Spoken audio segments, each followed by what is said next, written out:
Hello and welcome to Diaspora Connect on AAU TV. AAU TV is the voice of higher education in Africa. My name is Ransford Bekoe. I'm the host for today's episode. I'm here at All Nations University at Koforidua in the eastern region of Ghana, and I'm here to interview the founder and president of this great university. Stay tuned in for a short break.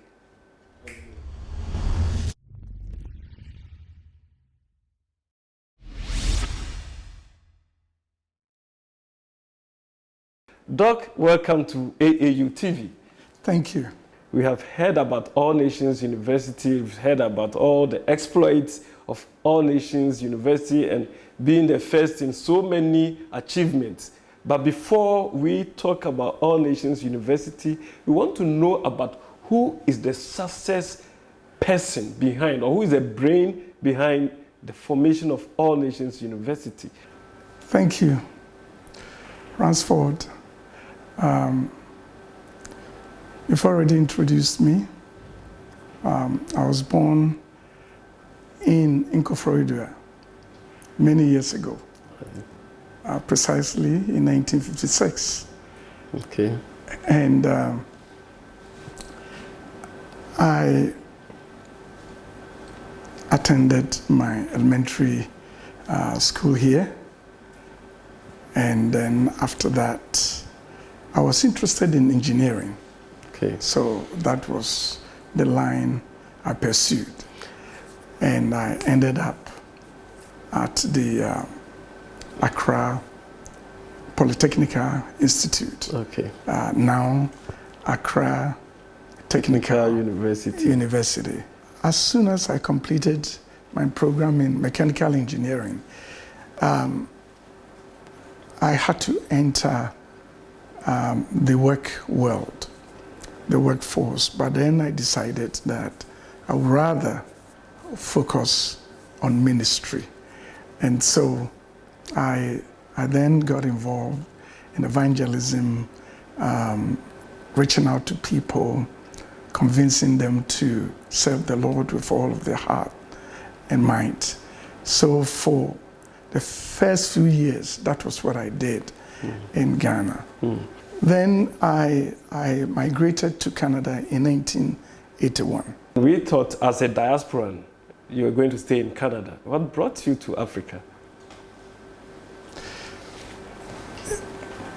Over the years, especially before the world became a global village, news from Africa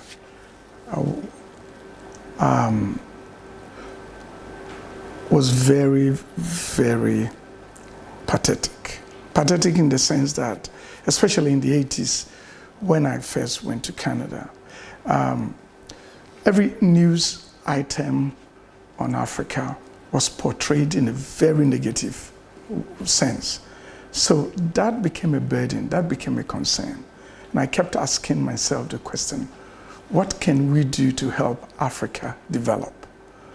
And that was the question that led me into education, into higher education. Right. I love education. Like I said, in engineering, I have a background in mechanical and in electronics. And then when I started ministry, I also delved into theology. So I got my first degree and my master's, as well as a degree in ministry before I crowned it with a PhD in theology. So basically, I kept asking the question, what can we do to help Africa develop? Because every time you hear something about Africa, it was portrayed in a very negative sense. And it hit me that higher education is the key to economic empowerment, economic development, you name it. And so initially I was nervous. I asked myself, will I be permitted to start a private university in Ghana?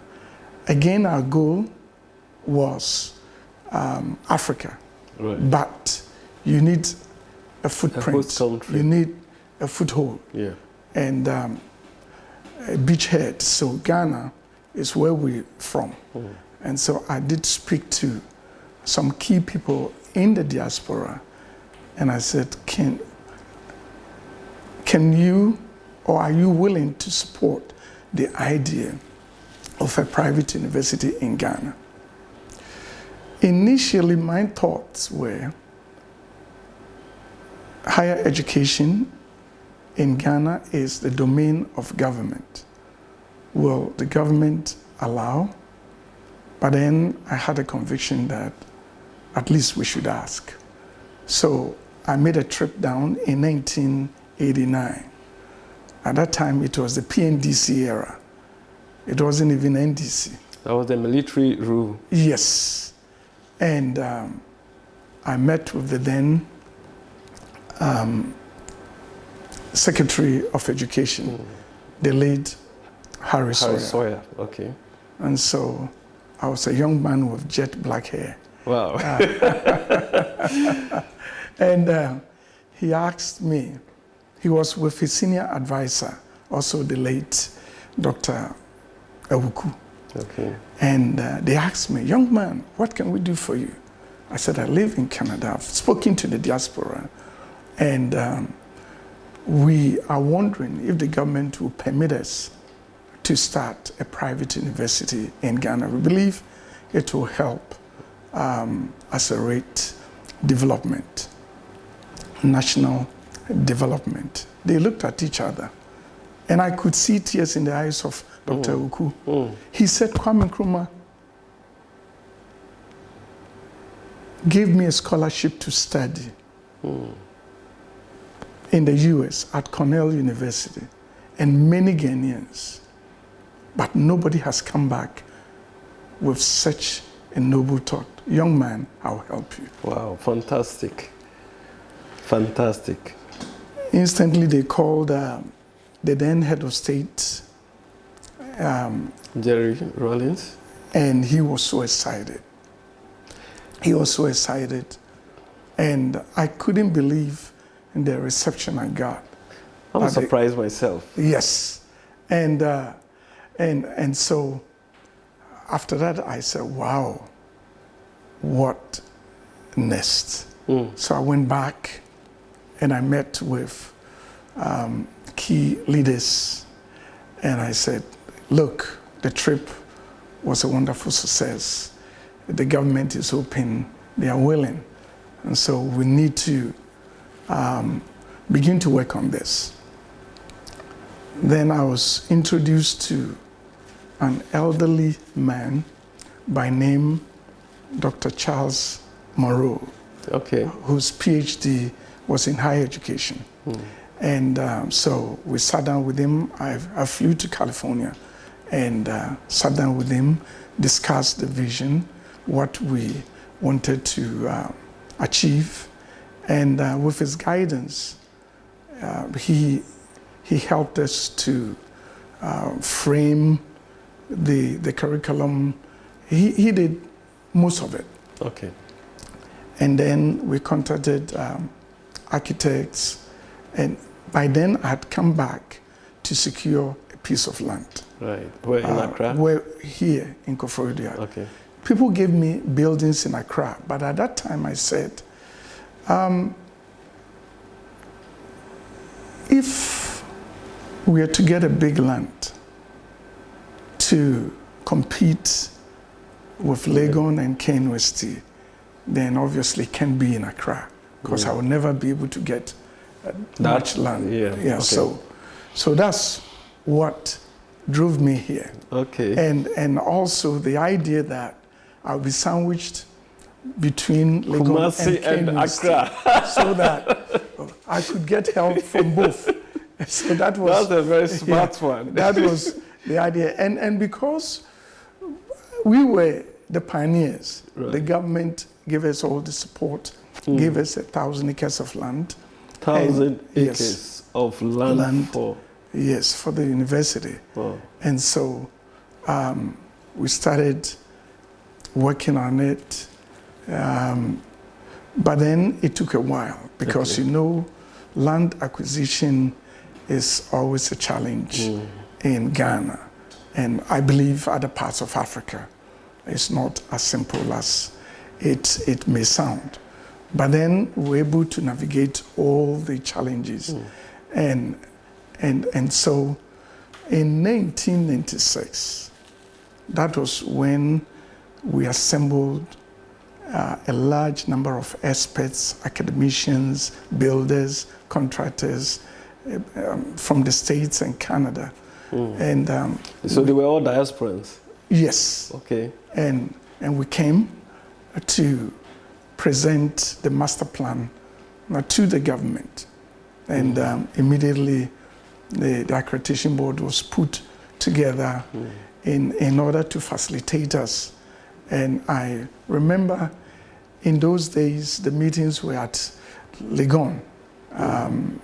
The first chairman of NAB, Professor Champon. Okay. We'll go to his office, we meet in the classroom and stuff like that. It wasn't like it is today. No, okay. And it was so interesting because everybody was open to us. Everybody was excited about the idea. They were warm to it and gave us support and help. So eventually we got an interim authorization to start the All Nations University. And this was in 1996. Okay. Basically, we wanted a comprehensive university. Okay. But the goal was to introduce programs that were not common, programs that would help accelerate development. Brings my mind, programs that were not common meant that the teaching faculty were not going to be sourced from Accra or Kumasi. Absolutely. So you brought lecturers from the diaspora for the programs? Absolutely. We brought quite a number from the diaspora at a point in time. And then we also had a number of tie-ups with universities outside of Ghana, especially from India. At a point in time, we had 36 faculty from India here. And it helped us so much in the sense that because of the different or the international flavor of the faculty, our graduates were always outperforming their counterparts in the field. Wow, congrats. And thank you. Thank you. Were you moonlighting? I mean, the staff, were you picking them from Legon? I mean, those supporting staff? No. Initially, we brought them from outside. Yes. And then we embarked on a massive faculty development program. Okay. It has cost us over $2 million just to train faculty. $2 million? $2 million over the years. So we start, let me give you a classic example. We're the first to introduce a program like electronics and communications engineering. Nobody was offering it in Ghana and maybe in West Africa. And so we brought faculty from outside. So right from the first batch, the moment the first batch will graduate, we'll pick some of them and send them out. Oh. That's how we did. Good in staff almost development. Every program, that's how we did it. That was a good plan. Yes. That's a good plan. Yes. Okay. The university has chalked a number of successes. We know about the space science or the satellite launch of the satellite into outer space. Can you tell us a little brief about it, who were behind it, and how successful that was. Thank you. Remember, our focus has always been to give a shot in the arm of national development. And so we've been looking at areas that we could contribute, or we can contribute to. And for me personally, I became aware of space science through a young man I met. He said to me, I'm coming from Japan, and I've been trying to get the government to focus on space science. And yet the government is not paying me any mind. I said, this is what All Nations was built for, to create a platform of innovation whereby we would do our best to introduce programs that, quote unquote, nobody has thought of. So you have excited me. So immediately I went to India and I met with some space scientists. And the statement that one of them made lived with me till today. She said, when India started their space program, I don't want to mention names, okay, certain countries mocked them and said to them, your people are dying in the streets from starvation. Why are you thinking about going to space? But they said they didn't realize that by going to space, they'll be able to feed the hungry and develop rapidly. Wow. So then all of a sudden hit me that this is one of the areas probably African nations must focus on. And so I came back all excited, gathered a bunch of students, especially those from the electronics and communications engineering. And I said, look, it is about time we dreamt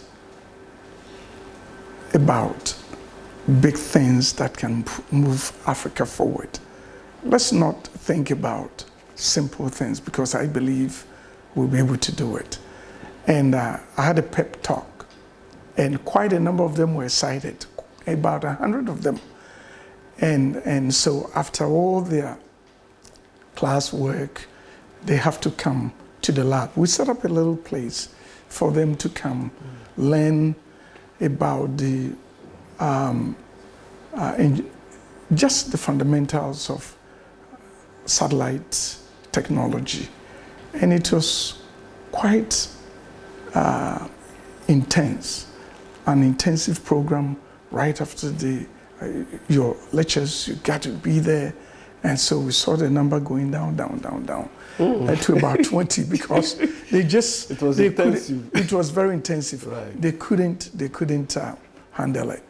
But we kept encouraging them that it's doable. It can be done. And if it must be done, it must be done well. Absolutely. And so we decided to follow the natural progression into space science. And that is, you start with an educational version called a CanSat. CanSat is a satellite that can fit into a can, like a Coca-Cola can or something like that. And so hence the name CanSat, a satellite that is in a can size. So that was our first step. And it was very challenging Because remember, we didn't have aerospace engineering or anything of that sort. These were electronics students, but they were, their main focus was electronics and communications. So satellite communications and all these things. But they didn't have the other aspects, especially the mechanical engineering aspects. And so it was quite challenging. But then gradually we're able to overcome and to build a satellite, a miniature satellite, a small one, okay. a CANSAT. But what shocked me was when we announced that we were going to launch a CANSAT. All of a sudden, out of the blue, we started getting calls from the BBC and from... Really? I was shocked. Coming from Africa, developed by Us. a private university. Yes. Launching a satellite, miniature satellite into space. Yes. And it received international recognition. Yes. Wow. So it shocked me. Little did I know that we were stepping into an arena that was the domain of the most powerful countries in the world. Wow. And so they were intrigued that we would even dare. And so they wanted a confirmation if indeed what they've heard it's true. Yes, they just wanted. So we said yes. And but I was surprised myself that they would be interested in something of that nature. So on that day, we mounted canopies outside here at the forecourt of the university, and I noticed that there were a lot of foreigners from different embassies and other places. I was surprised. And at the back of my mind, it's just a university project. Why are they so interested? Oh, we wanted the intellectual property, maybe? I think they were intrigued. When we launched it, within hours, it was in the Miami Herald. It was in the, so BBC, everybody was covering it. And so as it went up, we were able to see this area, the topography, everything. And so after that, as I was coming to the office, I noticed that someone was following me. I turned to him and he introduced himself, a white man, visibly shaking. And he said to me, I've been to the 2 best universities in Africa, and they're in South Africa, to cover the same event. Each time they failed. How were you guys able to do it? To fly us. Probably he thought that some people from outside were behind it. Right. Because that is not something we were supposed to know. And I don't want to go any further. When I saw the opposition coming from different countries, I decided to go somewhere insulated, shielded, but at the same time have the power and the know-how to do whatever they want to do. So I went to Japan. And I said to them that Ghana was the first sub-Saharan African country to gain independence from the British. And I believe that Ghana must lead the rest of Africa in technology. And Ghana will be celebrating its, was it 50th anniversary or 60th? 60th. And I said, I want to bring my own people. Just guide them. They will design, just guide them. They will build it. All we need is your guidance. Because without accreditation, they won't even launch it for us. And so this is why I'm bringing them here. All I want is for you to guide them. They will design, you guide, you look at the design. Of course, they'll be studying at the same time. And so a deal was sealed between All Nations and another institution in Japan. And I took 3 young men there. And so they spent sleepless nights working, studying, and working on their own. So finally, a satellite was built for Ghana.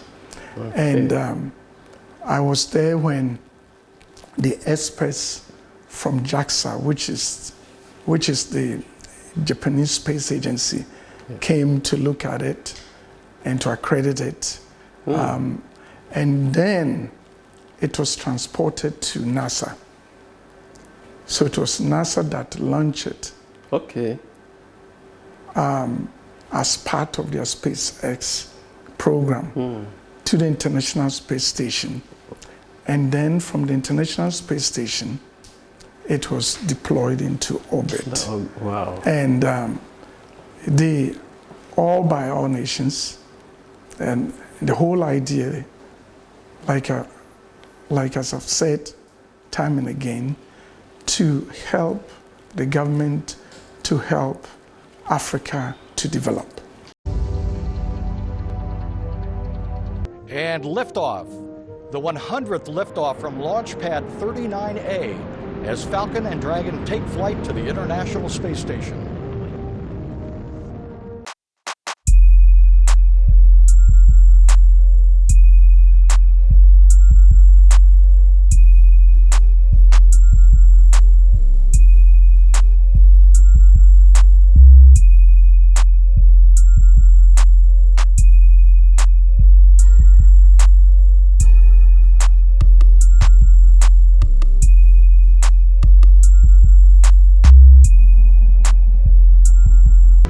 Team for putting Ghana into the global space community.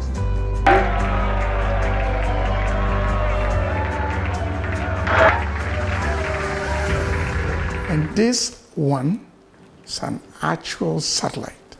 Wow, not a miniature one. That was launched into space. Outer space. But I left out an important piece. When we launched the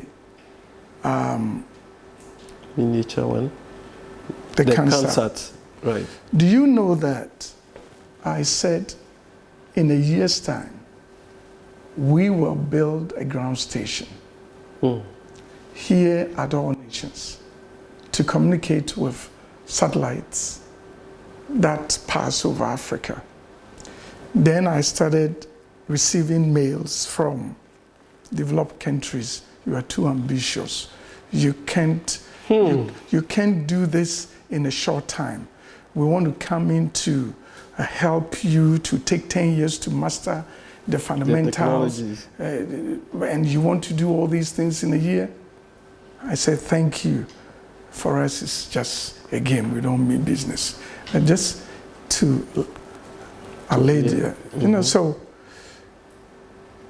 do you know that in a year's time, we built a ground station? You did? And communicating with the first sub-Saharan university to build a ground station, communicating with satellites.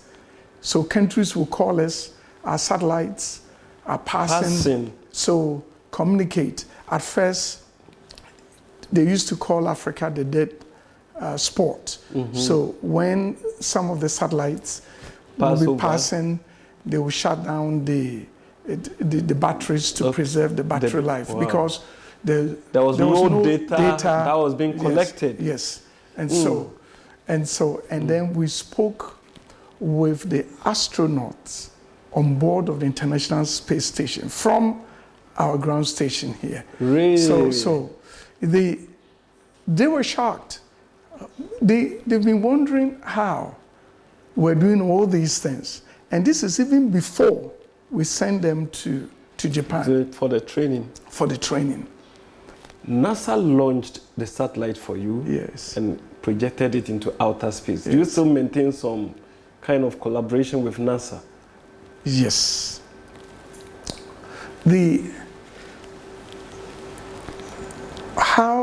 Okay, right now we have a sun photometer here, which is from NASA, okay, which helps us to measure the pollutants in the atmosphere.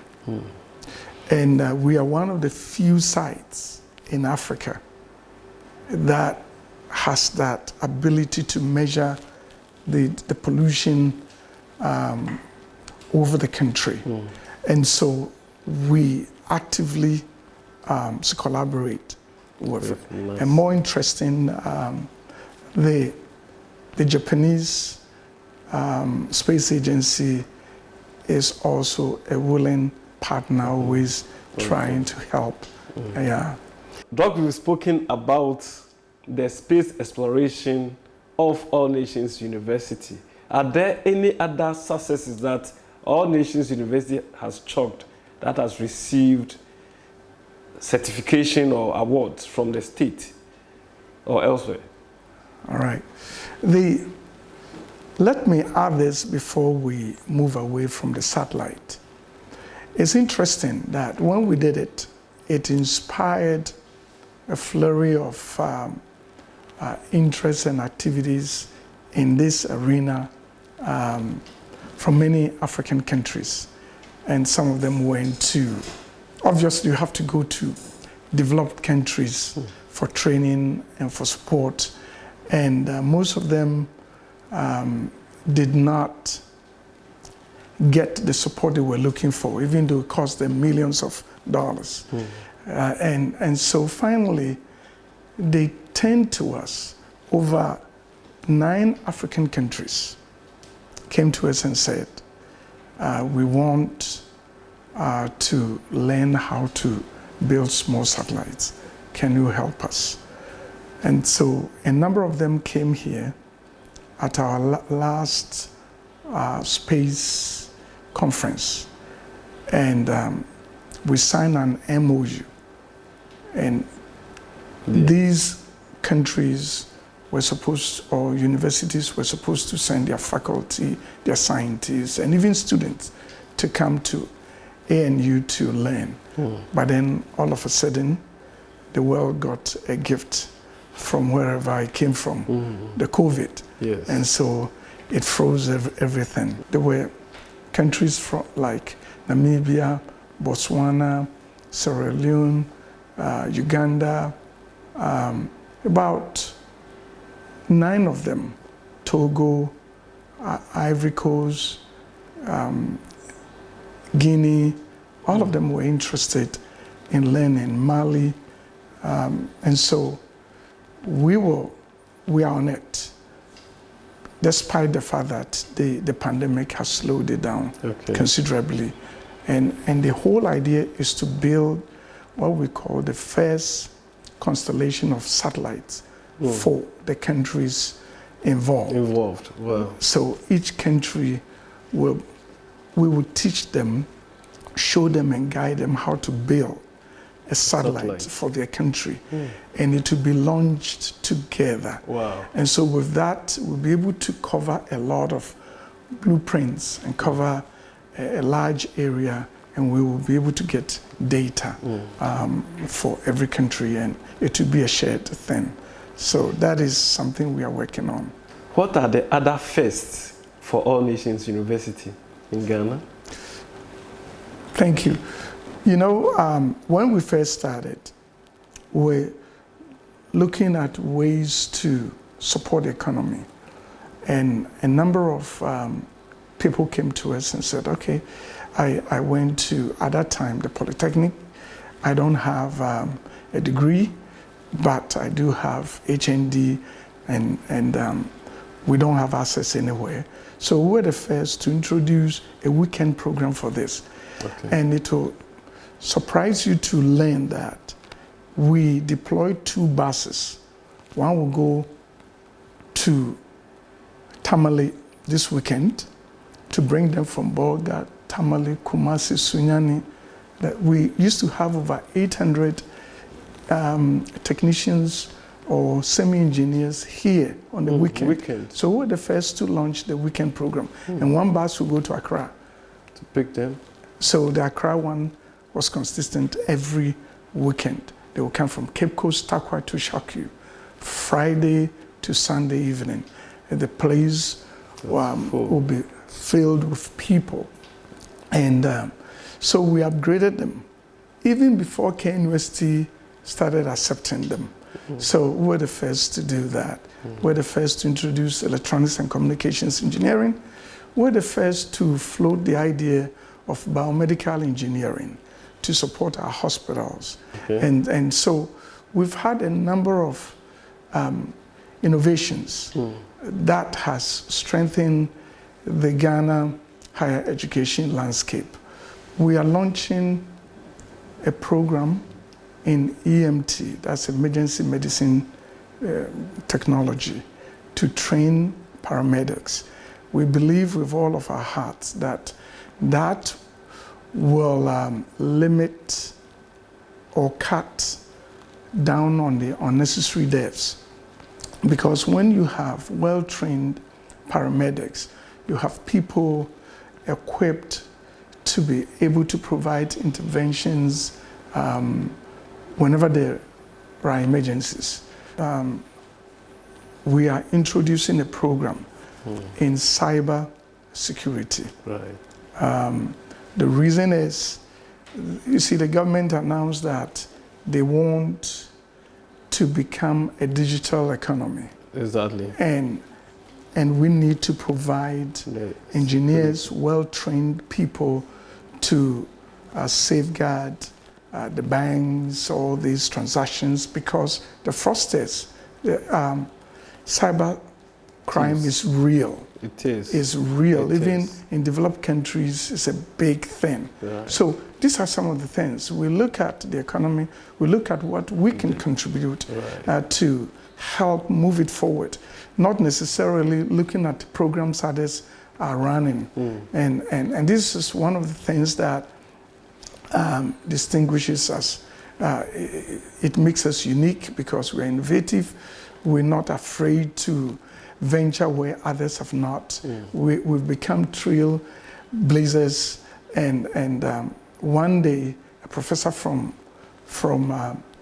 Legon came and he said to me, he said, "Young man, I want you to know that you have impacted Ghana's higher education. On account of you, all of us are beginning to sit up." Wow. Because that's a good compliment. Yes. But we try to do it without shouting a lot. So thank you for this. Without shouting, who are you mentoring? I want to know, who are you mentoring? We are mentoring, like as I told you, that we have spent quite a large sum of money developing faculty, young scientists, primarily Ghanaians, so that they can move the nation forward. So we are mentoring quite a number of people in this, in different fields. There is a saying that a good conversation never ends. But unfortunately, we are going to draw the curtains on this conversation. Yes. And I want your final words to your fellow diasporans on what they can expect when they come to Africa. Thank you. Basically, the All Nations University was established by the people in the diaspora, and we have created a platform for them to come to contribute without any hindrance, without any limitations. We want them to focus on coming back home, not just here at All Nations in Ghana, but throughout Africa. We want you to come back. You have had the opportunity to go out there to acquire skills. All these skills are needed. Come and contribute your quota.